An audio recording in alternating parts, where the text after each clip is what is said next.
खैरतल जिला कलेक्टर कार्यालय उस समय सनसनी का केंद्र बन गया जब एक सरकारी कर्मचारी अचानक निवस्त्र होकर धरने पर बैठ गया। कलेक्ट्रेट जैसे संवेदनशील और प्रशासनिक केंद्र पर हुई इस अप्रत्याशित घटना से पूरे परिसर में अफरा तफरी मच गई। अधिकारी, कर्मचारी और वहां मौजूद आमजन इस दृश्य को देखकर स्तब्ध रह गए और कुछ देर के लिए प्रशासनिक कामकाज भी प्रभावित हुआ। प्रशासन और पुलिस दोनों ही पहलुओं से मामले की जांच कर रहे हैं ताकि ये स्पष्ट हो सके कि एक सरकारी कर्मचारी को इस हद तक जाने के लिए किन परिस्थितियों ने मजबूर किया। हाँ सब बताइए, जो एक प्रशासनिक अधिकारी कपड़े खोलकर बाहर बैठा है। एक सरकारी कर्मचारी अधिकारी के आचरण के बिल्कुल विरुद्ध है और इस कर्मचारी के नोटरीज किस्म का कर्मचारी है। पूर्व में भी इसके खिलाफ एफआईआर दर्ज हो रखी है। इस कार्यालय में उसके खिलाफ 16 की चार्जशीट भी चल रही है। इस कारण से इस कर्मचारी का ट्रांसफर यहाँ से किशनगढ़ वास किया गया था और आज बिना किसी सूचना के, बिना कोई बात के अचानक आकर के यहाँ कलेक्ट्रेट के बाहर कपड़े खोल के बैठ गए। बिल्कुल इनके आचरण के खिलाफ है। इनके नियमानुसार कानूनी कार्रवाई भी की जाएगी, विभागीय कार्रवाई की जाएगी। तो ये किशनगढ़ वास कब से पोस्टेड है? किशनगढ़ वास करीब 8-7 महीने थे पोस्टेड, वही है किशनगढ़ वास। तो उसके बाद नौकरी कर रहा था, आता था यहीं आता? नहीं, नौकरी नहीं कर रहा था, ये भाग भाग के यहाँ आ जाता है।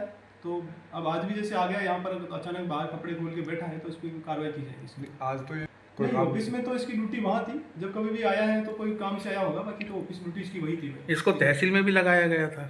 हाँ, वो किशनगढ़ वास है। इसमें कहा कि मेरे दूर पड़ता था, इसको तहसील में डेपुटेशन किया गया था, परंतु वापस ये अपनी हरकतों से बाज गया था। बार बार नोटरीज किस्म के तरीके अपनाता है, इस कारण से इसको वापस किशनगढ़ वास में लगाया। तो ये तो कहता है मैं प्रताड़ित हूँ। पता नहीं किस बात की प्रताड़ना। किसी सरकारी कर्मचारी को अगर काम करने में प्रताड़ना है तो उसका तो क्या ही कर सकते हैं। तो अब इस पर की जाएगी बिल्कुल नियमानुसार जो भी कार्रवाई बढ़ेगी, कानूनी कार्रवाई भी कराएंगे और विभागीय कार्रवाई भी कराएंगे। क्या नाम है आपका? जितेंद्र शर्मा। किस पोस्ट पे हैं आप? प्रशासनिक अधिकारी। आपने ऐसी क्या मजबूरी होगी जो कलेक्टर ऑफिस के सामने कपड़े खोलकर बैठना पड़ा? बस वैसे ही कुछ अपने कुछ गलतियां हुई है, उनका संतुष्टि के लिए अपने प्रायश्चित, और आगे मैं जो कुछ गलतियां करूंगा उसके लिए प्रायश्चित। क्या गलती हुई, ऐसा क्या मजबूरी हो गई? नहीं, कोई मजबूरी, कोई मांग नहीं है किसी से। बस ये है, बस अपने आने वाला अग्रिम प्रायश्चित है ये। आने वाले जो मैं पाप करूंगा ना अपने हाथों से, उसका अग्रिम प्रायश्चित। क्या नाम है आपका? जितेंद्र शर्मा। आप तहसील में भी नौकरी कर रहे थे और कलेक्टर ऑफिस में भी कर रहे थे?